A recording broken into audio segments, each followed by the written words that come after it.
Captain Jake Morrison stood on the bridge of the UES Liberty, watching the alien ships approach. The massive Zephyrian vessels looked like floating cities compared to his small warship. Their hulls gleamed with advanced metal that humans could only dream of making.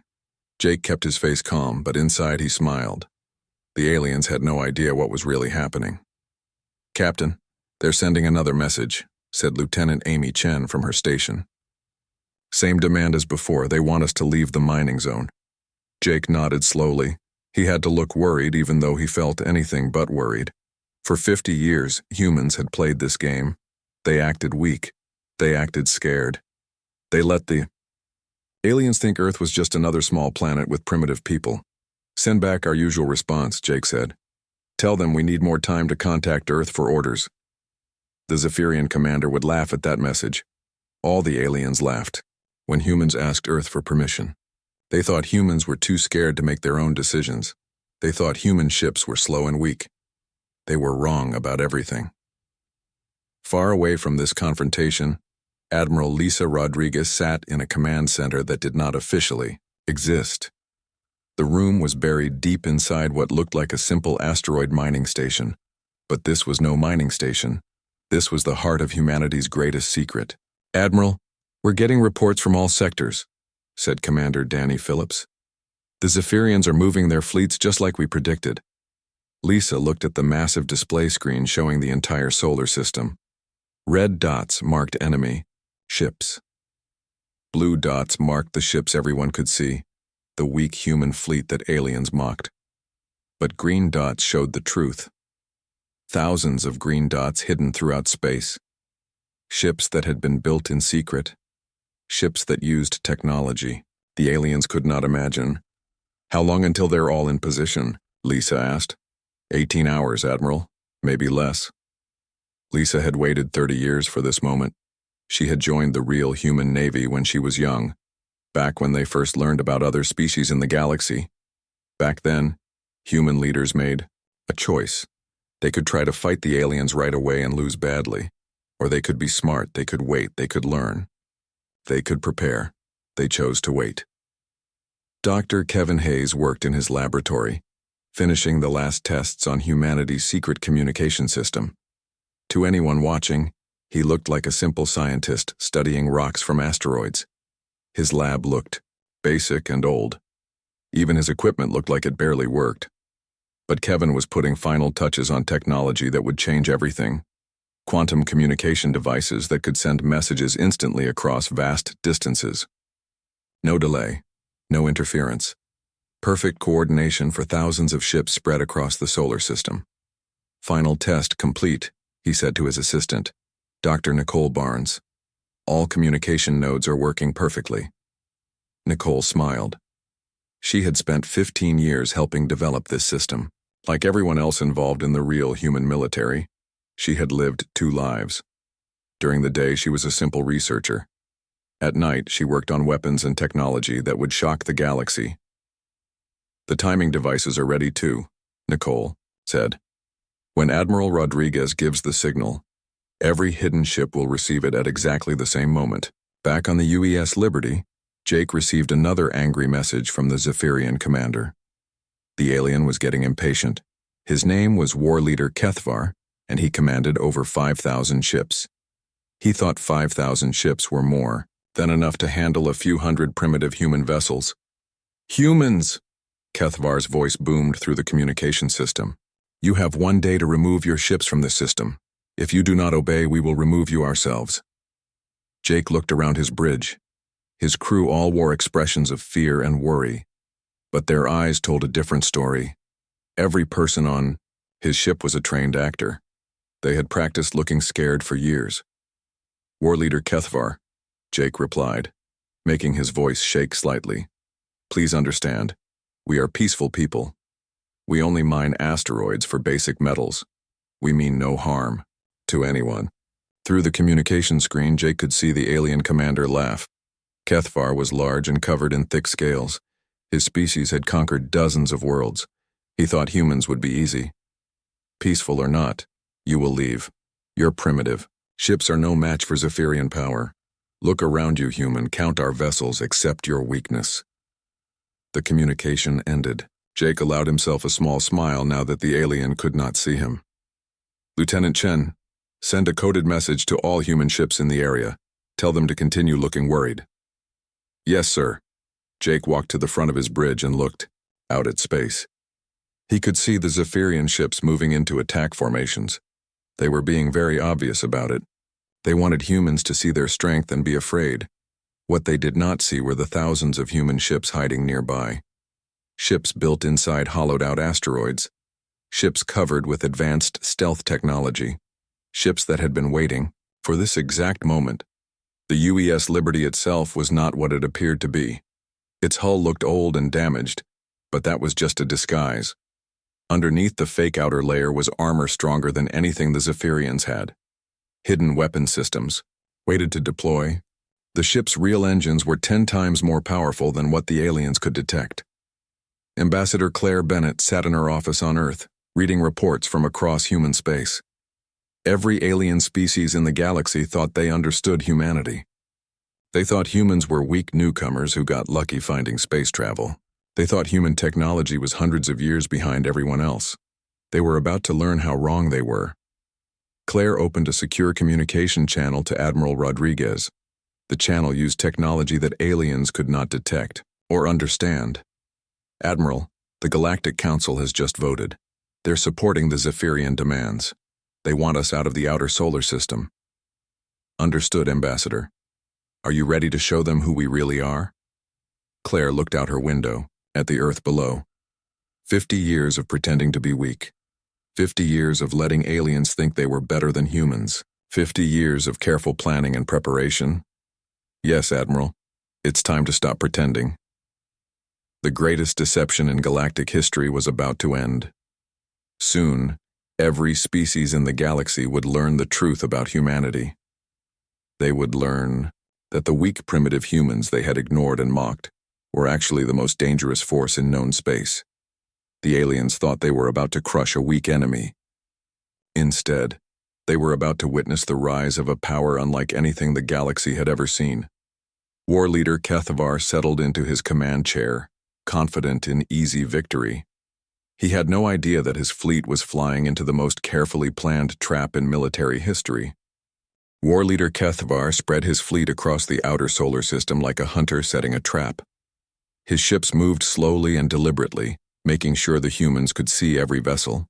He wanted them to count his forces. He wanted them to understand how hopeless their situation was. Intelligence reports confirm it, War Leader, said his second-in-command. The humans have only 300 ships in this entire system. Most are mining vessels with basic weapons. Kethavar's scaled face showed satisfaction. 300 ships against 5,000. The humans would surrender quickly, or they would be destroyed quickly. Either outcome suited him perfectly. What Kethavar did not know was that his every movement was being tracked by sensors more advanced than anything his species had ever built. Hidden throughout the asteroid belt, disguised as simple mining equipment, human monitoring stations recorded everything. Admiral Lisa Rodriguez watched the alien movements from her secret command center. The Zephyrian fleet was positioning itself, exactly where human strategists had predicted they would. 50 years of studying alien military tactics was about to pay off. Admiral General Ryan Tucker is requesting final confirmation, said Commander Danny Phillips. Lisa looked at the tactical display one more time. Green dots representing hidden human ships surrounded the red dots of the enemy fleet. The aliens had walked into the perfect position without realizing it.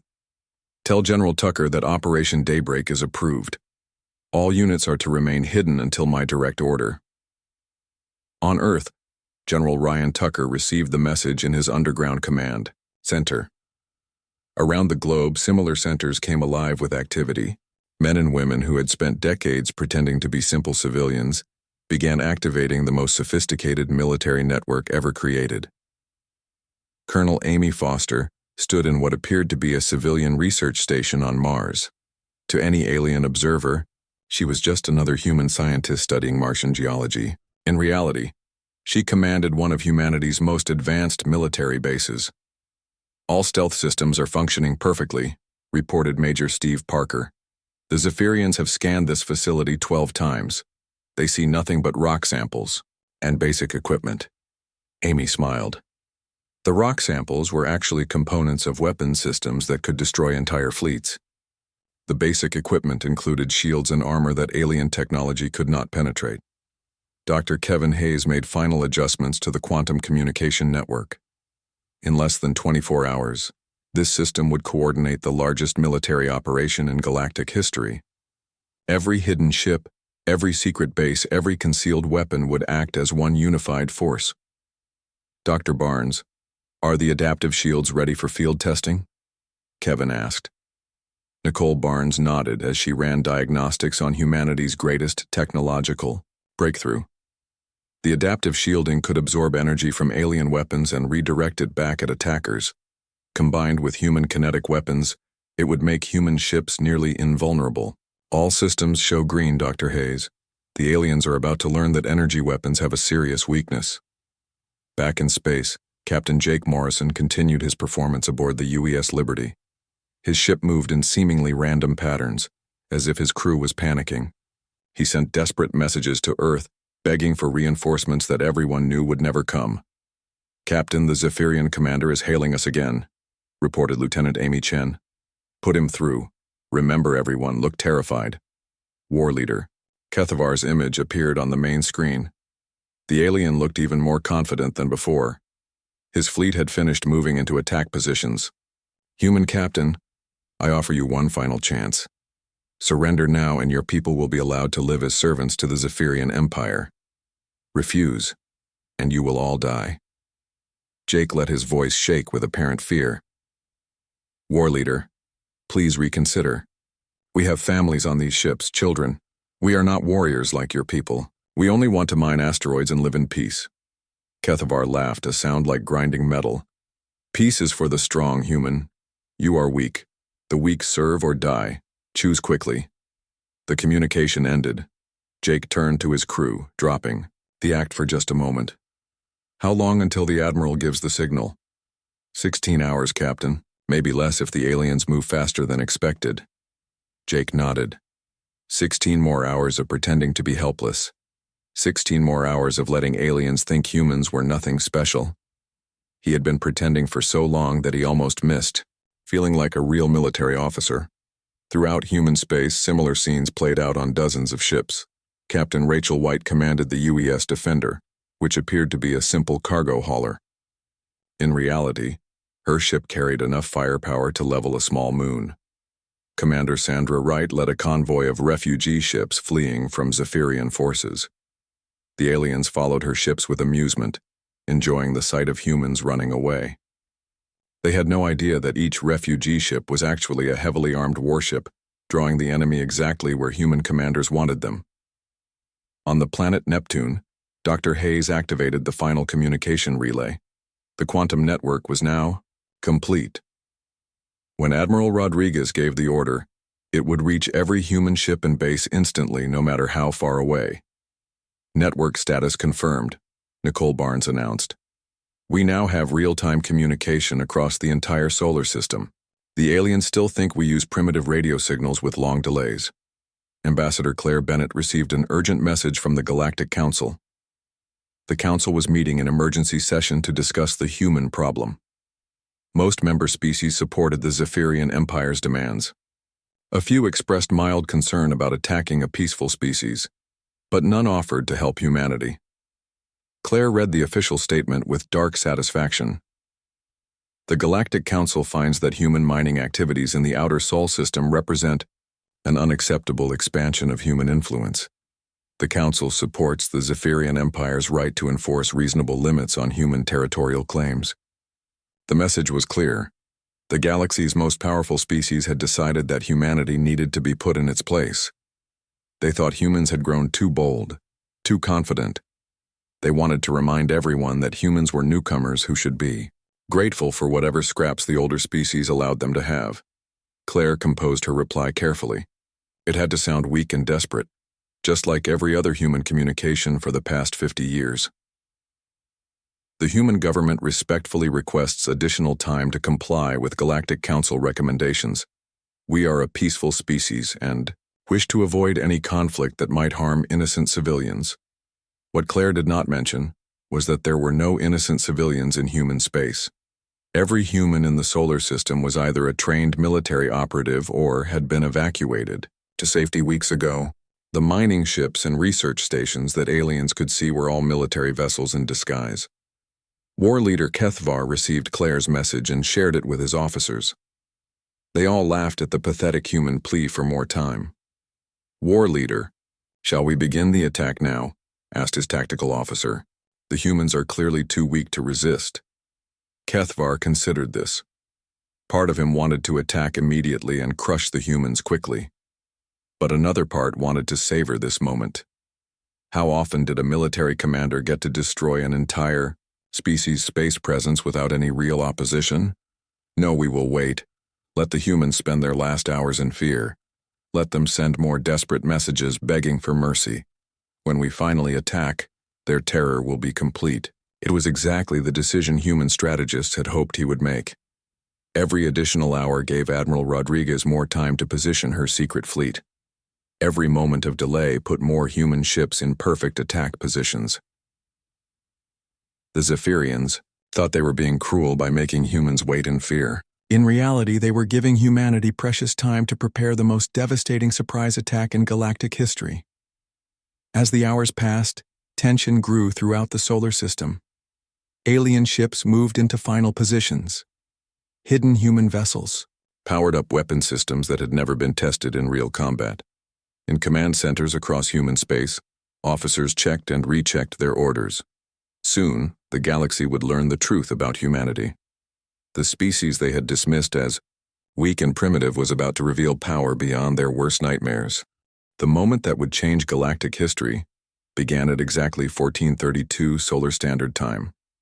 Admiral Lisa Rodriguez looked at the tactical display one final time. Every piece was in position. Every hidden ship was ready. 50 years of preparation came down to the next few minutes. All stations, this is Admiral Rodriguez. Operation Daybreak is now active. Repeat. Operation Daybreak is now active. The quantum communication network carried her words instantly to every corner of the solar system. In asteroid mining stations, holographic projectors shut down. On seemingly empty pieces of space rock, massive hangar doors began to open. Throughout the outer planets, what looked like simple industrial facilities revealed their true nature. War leader Kethvar was reviewing attack plans when his sensor officer made a sound of confusion. War leader, I'm getting strange readings from the asteroid belt. Multiple energy signatures appearing where there should be nothing but rocks. Kethvar looked at his tactical display. Small blips were appearing on the sensors. Probably some kind of sensor malfunction. Human technology was too primitive to hide anything from Zephyrian detection systems. Ignore sensor ghosts, officer. Focus on the human ships we can see. But the sensor ghosts were growing stronger, and bigger, and more numerous. Captain Jake Morrison felt relief wash over him as he finally dropped the act that had defined his career. On the bridge of the UES Liberty, fake hull plating began retracting. Hidden armor emerged from concealment.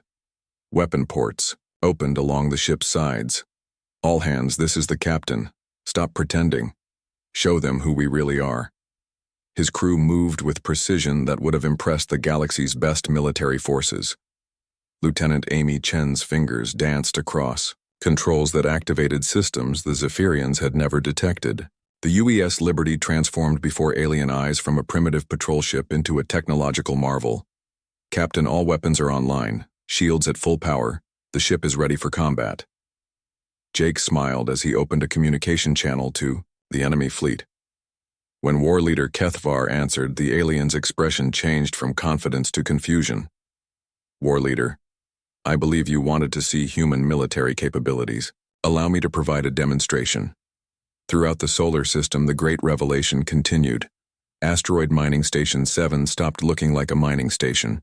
Its outer shell fell away, revealing a military shipyard larger than anything the Zephyrian Empire had ever built. Inside the shipyard, rows of warships began powering up their engines. Commander Danny Phillips stood on the bridge of the UES Thunder as his ship emerged from what the aliens had thought was empty space. The Thunder was a dreadnought-class vessel, bigger and more advanced than any ship in the Zephyrian fleet. Its appearance from nowhere sent panic through alien sensor operators. "All weapon systems ready, Commander," reported his tactical officer. "Target acquisition complete." "Fire a warning. Shot past their flagship. Let's see how they react to human weapons technology." The Thunder's main gun fired a single kinetic projectile. The round moved faster than anything the Zephyrians had ever seen. It passed within 50 meters of Kethvar's flagship and continued into space, where it vaporized a small asteroid. On the Zephyrian flagship, alarms began sounding. Officers shouted reports that made no sense. Ships were appearing from nowhere. Human vessels were transforming before their eyes. Weapons were firing that seemed to break the laws of physics. "War leader," shouted the sensor officer. "I'm counting. Over 15,000 human ships, that's impossible. Where did they come from?" Kethvar stared at his tactical display in shock. Red dots representing enemy vessels covered the screen. His fleet of 5,000 ships was completely surrounded by human forces that had appeared from nothing. This must be some kind of trick. Human ships cannot simply materialize from empty space. But they had. For 50 years, humanity had been building and hiding the most advanced fleet in galactic history. They had used technology that alien scientists said was impossible. They had planned and prepared for this exact moment. Admiral Sandra Wright commanded the massive UES Sovereign, humanity's largest warship. The ship was so big that the Zephyrians had mistaken it for a space station. Now its true nature was revealed as weapons larger than most alien ships emerged from concealment. "Admiral Rodriguez, this is Admiral Wright. The Sovereign is in position and ready to demonstrate human firepower." "Negative, Admiral Wright. Let's see if they're smart enough to surrender first." Throughout human space, similar revelations continued. Captain Steve Parker's refugee convoy dropped their disguises, revealing a fleet of advanced cruisers. Colonel Amy Foster's research station on Mars transformed into a fortress that bristled with defensive systems. The psychological impact on alien forces was devastating. Everything they thought they knew about humanity was wrong. The weak, primitive species they had planned to crush in a few hours had just revealed military power that dwarfed their own. Dr. Kevin Hayes watched from his command center as the communication network performed flawlessly. Thousands of ships across vast distances were coordinating their actions perfectly. Every captain, every crew member, every weapons officer knew exactly what every other unit was doing. "Dr. Barnes, initiate the shield test. Let's show them what happens when they try to use energy weapons against us." A group of Zephyrian ships, acting on pure instinct, fired at the nearest human vessel. Their powerful energy beams struck the UES Defender, commanded by Captain Rachel White. The alien weapons hit the ship's adaptive shielding and simply stopped. The energy was absorbed, processed, and redirected back at the attackers. The Zephyrian ships found themselves hit by their own weapons, only much more powerful than before. "Impossible," Kethvar roared. "Energy weapons cannot be reflected like that." His science officer was frantically checking readings. "War leader, their shields are not just blocking our weapons. They're making them stronger and sending them back at us." The first engagement of the battle lasted exactly 4 minutes and 17 seconds. Human ships used tactics that no alien military had ever seen. They moved in patterns that seemed to ignore basic physics. They fired weapons that the galaxy's best scientists said could not exist. When the fighting stopped, 12 Zephyrian ships had been destroyed. 3 more were badly damaged. Not a single human vessel showed any sign of damage. War leader Kethvar found himself facing a reality he could not accept. His overwhelming force of 5,000 ships was trapped by an enemy fleet 3 times larger. His advanced energy weapons were useless against human defenses. His tactical advantage had become a death trap. "Human Admiral," he transmitted on an open channel. I request immediate negotiations." Admiral Rodriguez's voice came back calm and professional. "War leader Kethvar, you came to our solar system with threats of violence. You demanded that we abandon our homes. You gave us ultimatums. Now you want to negotiate?" Yes, we want to negotiate. Please, call off your ships. Our ships will remain exactly where they are, War Leader. You see, we've been listening to your communications for the past several hours.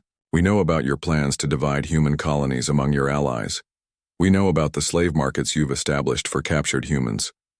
We know everything. The truth was even worse than Kethvar feared. The humans had not just been hiding a fleet.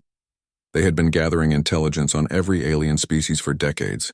They knew about secret military bases, hidden weapons programs, and political plans that were supposed to be classified at the highest levels. Captain Jake Morrison opened a channel to the entire Zephyrian fleet. His voice carried across space to thousands of alien warriors who had expected easy victory. This is Captain Morrison of the United Earth Space Forces. For 50 years you have looked at humanity and seen weakness. You saw primitive ships and assumed primitive people. You saw small numbers and assumed small capabilities. Today you learn the truth. We are not weak. We are not primitive. We are not small. We are the force that your worst nightmares could not imagine. As his words echoed through space, more human ships continued to emerge from hiding. The great deception was ending. The galaxy was about to learn that the species they had ignored and dismissed had become the most dangerous military power in known space. The revelation was complete. Now came the reckoning. News of humanity's secret fleet spread across the galaxy faster than light itself. Within hours, every major species knew that the weak humans had just destroyed a Zephyrian battle group without taking a single casualty. Within days, the entire galactic community was in chaos. On the homeworld of the Andrasti, a peaceful species that had always tried to maintain neutrality, Prime Minister Veltar called an emergency session of their council. The humans have been deceiving everyone for 50 years, he announced to the shocked assembly. Their true military strength exceeds that of any known civilization. We must decide our response immediately. Similar scenes played out across hundreds of worlds. Species that had dismissed humanity as harmless newcomers suddenly faced the terrifying reality that these primitive people possessed technology and military force beyond imagination. Captain Steve Parker commanded the UES Mercy, a hospital ship that had rushed to the battle site immediately after the fighting ended. His crew worked to rescue Zephyrian survivors from destroyed vessels, demonstrating a combination of overwhelming power and unexpected compassion that confused alien observers. Captain, we are receiving transmissions from the Zephyrian survivors, reported his medical officer, Dr. Lisa Chen. They're asking why we're helping them. Steve looked at the alien warriors his crew was pulling from the wreckage of their ships. These were the same beings who had come to destroy human colonies and enslave human civilians. Yet here they were, receiving the best medical care human technology could provide. Tell them it's what humans do, Steve said simply. We don't kill helplessly wounded enemies. We save lives when we can. This act of mercy sent shockwaves through alien intelligence networks. Military analysts across the galaxy struggled to understand an enemy that could completely destroy their opponents, but chose to heal them instead. Ambassador Claire Bennett sat in the Galactic Council chambers, no longer playing the role of desperate diplomat seeking help. The same alien leaders who had voted to support Zephyrian aggression against humanity now looked at her with expressions ranging from fear to respect. The human delegation wishes to address the Council's previous resolution, Claire announced. Calmly, Council Speaker Thaxmore, a member of the Ancient Centauri Collective, cleared his throat nervously. Ambassador Bennett, the Council may have acted hastily in our previous vote. May have acted hastily, Claire repeated. Speaker Thaxmore, the Council voted to support an unprovoked military attack against human civilian populations. You authorized the Zephyrian Empire to remove humans from our own solar system by force. Uncomfortable silence filled the chamber. Every delegate present knew that humanity now had the power to enforce any response they chose. The species that had voted for human destruction were now at the mercy of human decision-makers. Commander Rachel White led an investigation team through the wreckage of Zephyrian command ships. What they found in the alien computer systems confirmed humanity's worst suspicions about galactic politics. Admiral Rodriguez, "You need to see this," Rachel transmitted from the captured Zephyrian flagship. "We've found detailed plans for the invasion of human space. Multiple species were involved. The evidence was overwhelming. The Zephyrian attack had not been an isolated incident. It was part of a coordinated effort by several major powers to divide human colonies among themselves. Species that publicly claimed to support peaceful coexistence had secretly agreed to participate in human enslavement." Admiral Lisa Rodriguez reviewed the intercepted communications with cold anger. The hegemony of Kar had already chosen which human worlds they wanted to claim. The stellar kingdom of Vex had prepared slave markets for captured human civilians. Even some species that humans had considered friendly had been planning to benefit from humanity's destruction. "Commander Phillips, prepare a complete intelligence package," Lisa ordered. "Every species that participated in planning this attack needs to know that we have evidence of their involvement." Dr. Nicole Barnes worked frantically to analyze captured alien technology. Her team had recovered weapons, shields, engines, and computer systems from dozens of destroyed Zephyrian ships. What they found confirmed that human technology was indeed superior in every meaningful way. "Dr. Hayes, look at this," Nicole called excitedly. "Their energy weapons are based on principles we abandoned 20 years ago. Their shield technology can't handle kinetic impacts above a certain threshold. Even their computers are running on systems we would consider primitive." Kevin examined the alien equipment with professional interest. "How is this possible? These species have been spacefaring for thousands of years longer than we have." "They became comfortable with their technology," Nicole explained. "They stopped innovating. They stopped pushing boundaries. Meanwhile, we've been developing new solutions to problems they never even recognized." The psychological impact on galactic civilization continued to spread. Reports came in from across known space as alien governments struggled to respond to the new reality. The Aquatic Collective, a species that controlled important trade routes, immediately began broadcasting messages of friendship and cooperation to humanity. Their previous messages supporting Zephyrian actions were quietly deleted from official records. The insectoid swarm, known for their aggressive expansion policies, suddenly announced a new commitment to peaceful coexistence with all species. Their military fleets began withdrawing from disputed territories. Even the ancient and proud Ethereal Assembly, who had never acknowledged humans as equals, sent diplomatic envoys requesting formal meetings with human representatives. War leader Kethvar found himself in the strangest situation of his military career. His fleet was surrounded by enemy forces that could destroy him at any moment, but instead of attacking, the humans were feeding his crews and repairing his damaged ships. "I do not understand human tactics," he confessed to Admiral Rodriguez during their formal surrender ceremony. "You have defeated us completely. Why do you show mercy?" Lisa looked at the alien commander with something approaching pity. "War leader, that question shows exactly why you lost this battle. You came here expecting to fight weak prey. Instead, you encountered a civilization that is strong enough to choose mercy over revenge." The lesson was not lost on alien observers throughout the galaxy. Humanity's true strength was not just their advanced weapons or hidden fleets. It was their ability to combine overwhelming military power with moral restraint. Captain Jake Morrison received new orders that would have seemed impossible just days before. He was to escort a convoy of alien diplomats to Earth for emergency negotiations. Species that had never acknowledged human sovereignty were now requesting permission to enter human space. "Captain, we're receiving priority messages from over 30 different governments," reported Lieutenant Amy Chen. "They all want to establish formal diplomatic relations." Jake smiled as he thought about the irony. For 50 years, humans had begged for recognition and respect from these same species. Now those species were desperate for human approval and cooperation. The Galactic Council called an emergency session to address the complete breakdown of established power structures. For centuries, galactic politics had been dominated by military strength and territorial control. Now a species that everyone had underestimated had revealed power that made all previous calculations meaningless. Dr. Hayes activated a secure communication link to coordinate humanity's response to the crisis.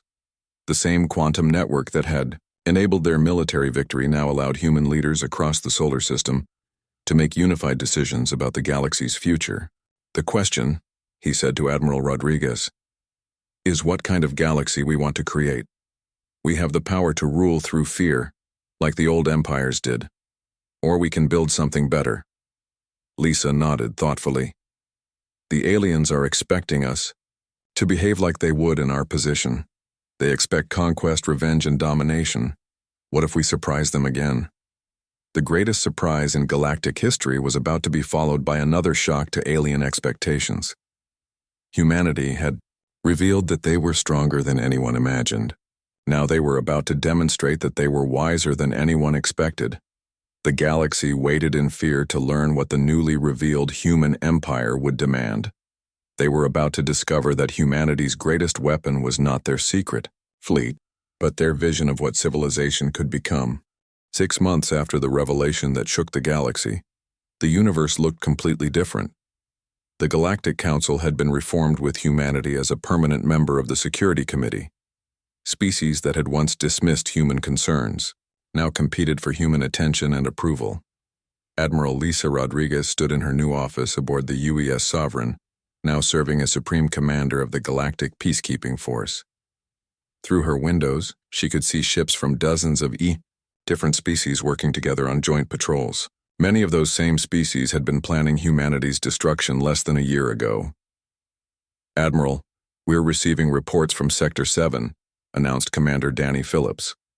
The hegemony of Kar is requesting human assistance with pirate raids along their trade routes. Lisa smiled at the irony. The hegemony had been one of the species secretly planning to claim human colonies for themselves. Now they were begging for human military protection. Send the UES Thunder and an escort squadron, she ordered.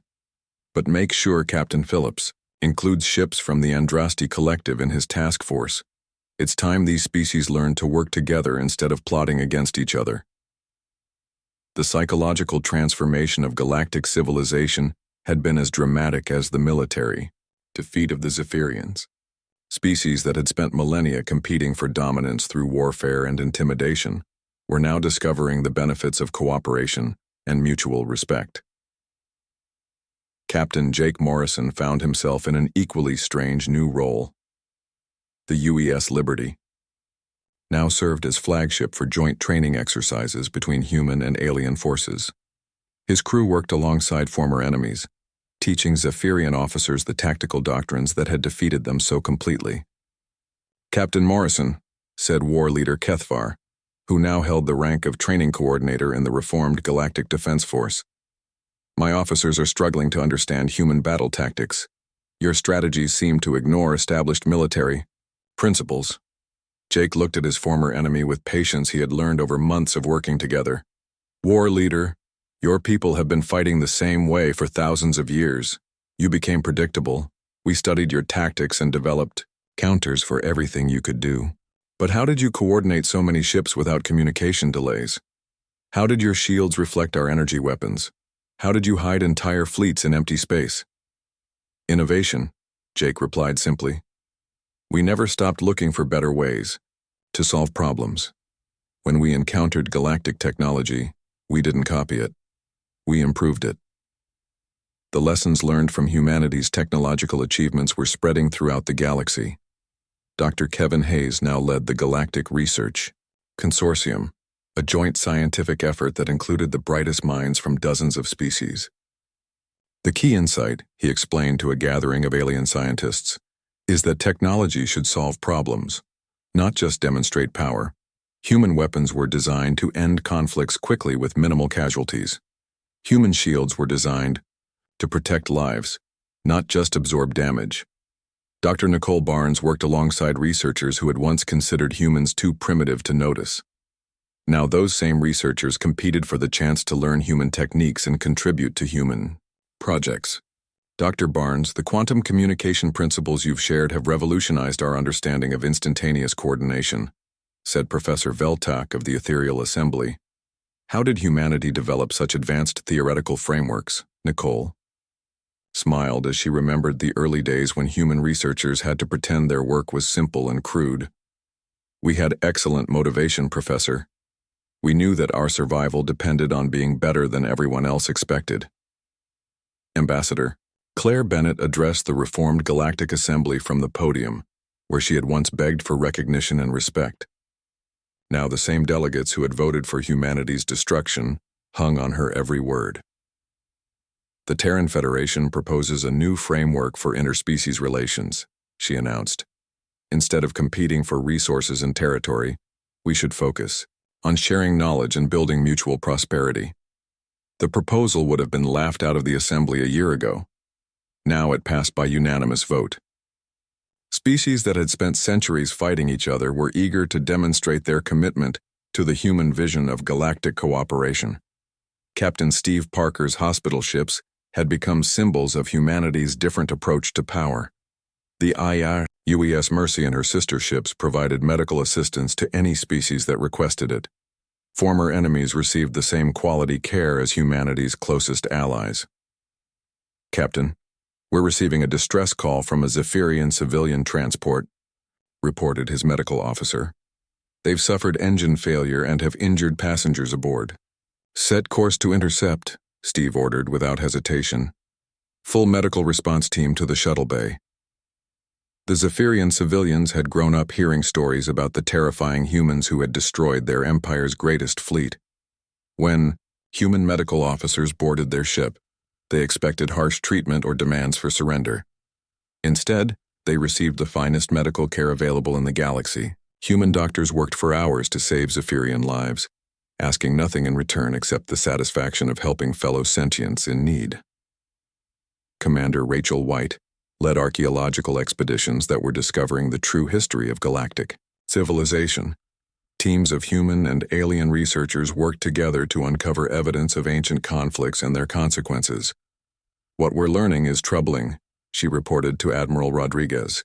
For thousands of years, galactic progress has been limited by constant warfare between species. Technological advancement was focused on military applications. Scientific cooperation was almost unknown. And now? Lisa asked. Now we're seeing unprecedented collaboration. The Aquatic Collective is sharing medical technology with the insectoid swarm. The stellar kingdom of Vex is working with the Centauri Collective on agricultural improvements. Species that have been enemies for millennia are becoming partners. The transformation was not limited to major powers. Smaller civilizations that had lived in fear of their stronger neighbors were discovering new opportunities for growth and development under the human-led peacekeeping system. Dr. Hayes received reports from across the galaxy describing technological and social advances that would have been impossible under the old system of constant competition and conflict. Admiral Rodriguez, the innovation rate, has increased by over 300% since we established the new cooperative framework, he reported. When species share knowledge instead of hoarding it, everyone advances faster. The economic benefits were equally dramatic. Trade routes that had been disrupted by centuries of warfare were now secure under human protection. Commerce flowed freely between species that had previously been too afraid or too hostile to engage in meaningful exchange. Young alien cadets trained at the Human Military Academy on Earth, learning not just advanced tactics and technology, but the principles of ethical leadership that humans considered essential to military service. The first duty of any military force, instructed General Ryan Tucker, is to protect civilians, not to conquest territory. The strongest warrior is one who can choose not to fight when fighting is unnecessary. These lessons were revolutionary to species that had traditionally viewed military service as a path to personal glory and territorial expansion. The human concept of service before self was transforming how the galaxy understood the role of organized force in civilized society. War leader Kethvar, now serving as deputy commander of training, found his entire worldview changed by working alongside humans. In the Zephyrian Empire, we believed that strength meant the ability to take what we wanted from weaker species, he admitted to Jake Morrison during one of their regular strategy sessions. Humans have shown us that true strength means having the power to take everything but choosing instead to build something better. As the first anniversary of the Great Revelation approached, Ambassador Claire Bennett prepared to address the Galactic Assembly on humanity's vision for the future. 1 year ago, the galaxy discovered that humans are capable of destroying any enemy that threatens us, she began. Today, I want to talk about what we choose to build instead of what we could destroy. The assembly listened with attention that would have been unthinkable before humanity revealed their true capabilities. We propose a galaxy where conflicts are resolved through negotiation rather than warfare, where scientific advancement serves the common good rather than military superiority, where the measure of a civilization's success is not how much territory it controls, but how much prosperity it creates for all sentience. The response was overwhelming approval. Species that had once competed for dominance now competed to demonstrate their commitment to human ideals of cooperation and mutual respect. Admiral Lisa Rodriguez watched the proceedings from her office, reflecting on the journey that had brought the galaxy to this moment. 50 years of careful planning and patient preparation had led to 6 months of the most rapid positive change in galactic history. The greatest surprise was not that humans had hidden such advanced military capabilities. The greatest surprise was that they had chosen to use that power to build, rather than to conquer, to heal rather than to harm, to unite rather than to divide.